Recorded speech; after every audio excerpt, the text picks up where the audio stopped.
Hello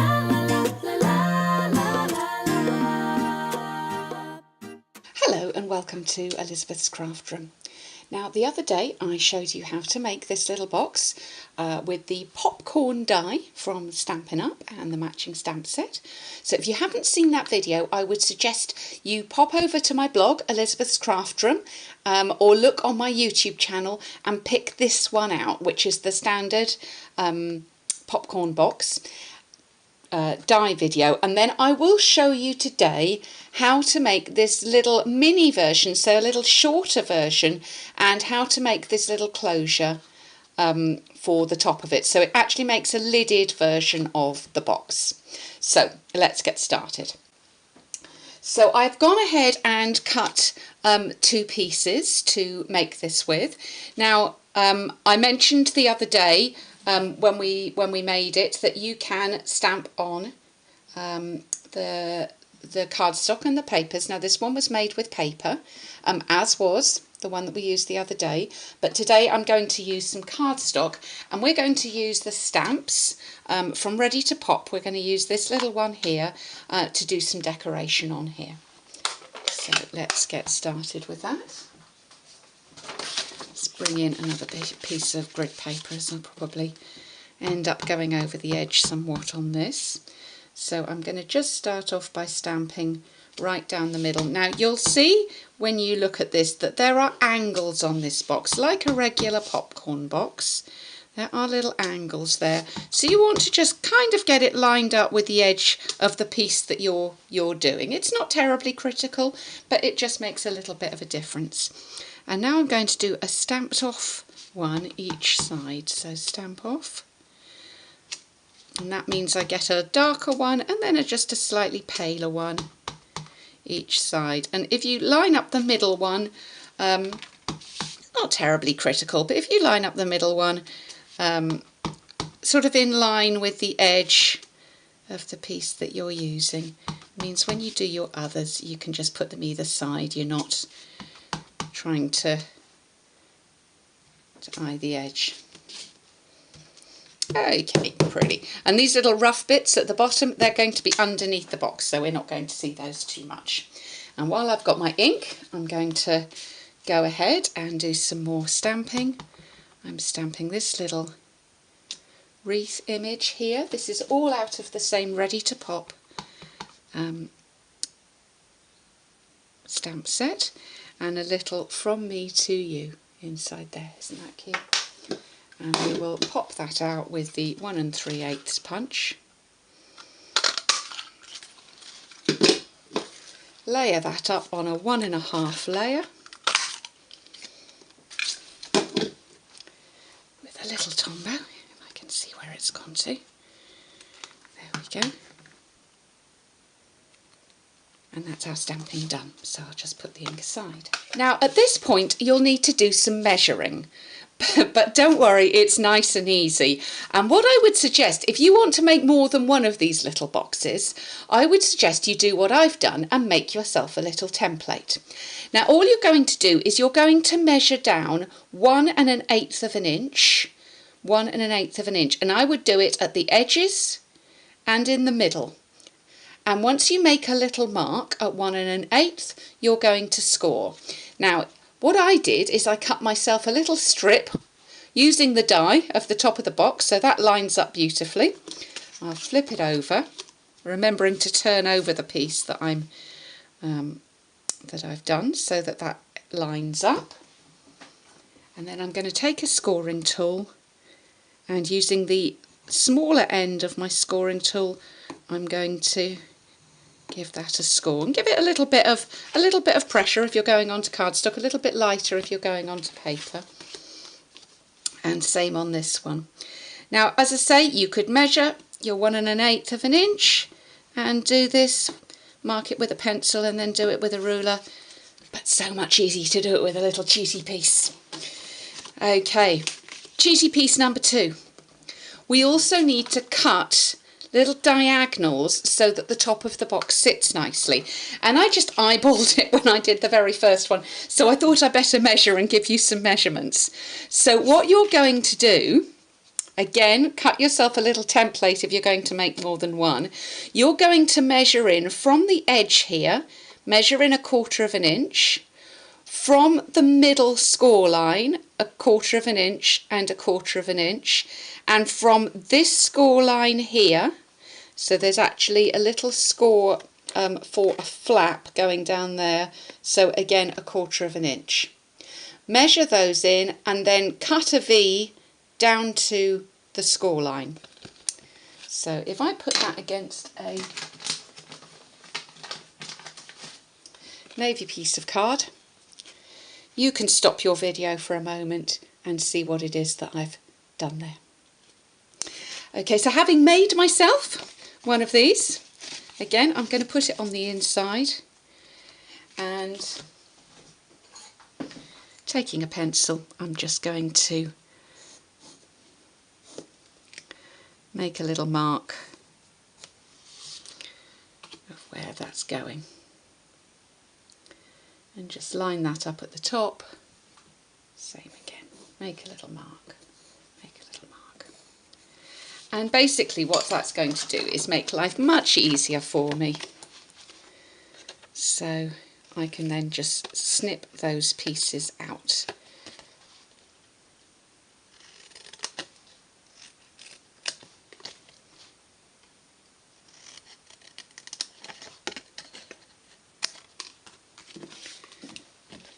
You'll see this kind of wiggly bit down at the bottom. It's because it hits the, it's straight until it hits the score line. And then you've got this little folding piece here. Let me fold that in so you can see what I'm talking about.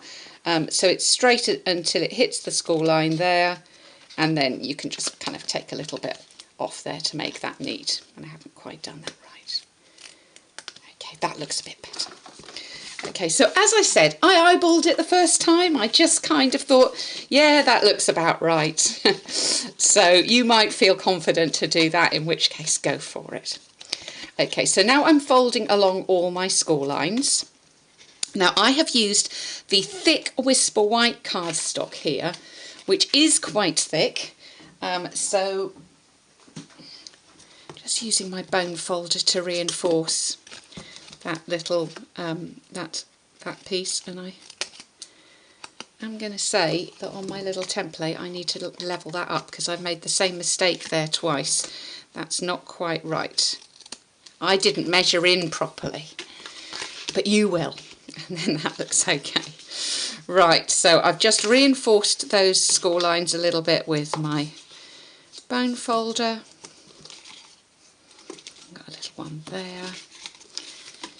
And same on the bottom here.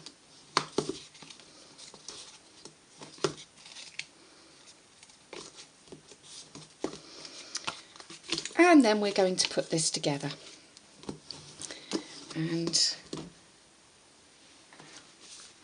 I'm going to put glue just on these flaps. You can use tear and tape if that's your preference, but I do like the glue because it gives a little wiggle room when you first put it down, so you can make sure that's nicely lined up. You don't need very much, and if you don't use too much it sticks very quickly. I'm not saying instantly because you need that wiggle room, but as soon as you've pinched that for a moment, that's going to be stuck. And then I'll just pop that back out. There's our little box. So to do the bottom, you put the side pieces in, then you put the non-scored bits in. The little score is there and there, and then you're going to put a little bit of glue underneath each of those. Oops, just lift that up. Pop those down, turn it over, and then give it a good press down with your bone folder to make sure those bottom pieces have stuck. Okay, so this is your little lidded box. How cute is that? Now you could do all sorts of closures. You could just tie a ribbon around there. You could punch holes and just tie a little ribbon on the top. It's quite a nice little shape to use. But what we're going to do is we're going to do a little closure using the heart punch. Now for this, I'm going to take a sweet heart punch shape in the Night of Navy and another one in white.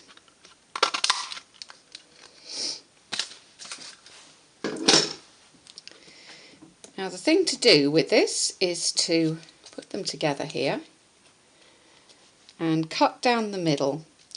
Now I'm going to say that's just over 1/4 of an inch. I don't know how well you can see that on the blue, so just over 1/4 of an inch. And then what will happen is they can lock together like that. Okay, so they will actually lock together.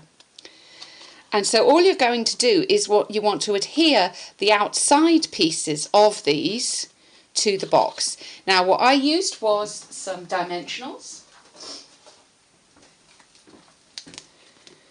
So I'm going to, with them closed, now you don't want to close them all the way up as far as they'll go, because you need a bit of room for manoeuvre when you're moving you're opening and closing the box lid. So just take them out a little bit further, so that makes that sort of a swirly shape, which is pretty in itself, isn't it? Isn't that pretty? And then give those a press down, open up and give them a really good press, because you want those dimensionals to hold. And then when you want to close it, you just put one heart topper underneath and one over the top. How pretty is that? All my own design, I would like to say. I see lots and lots of ideas on Pinterest and from other demonstrators, and I love to copy and share everything. And I'm always happy when people copy and share my projects. But this one, this piece, this closure here, out of my head. Very proud of that. Okay, so I'm going to do the little from me to you. It's going to go on here, and again I'll pop that up with some dimensionals.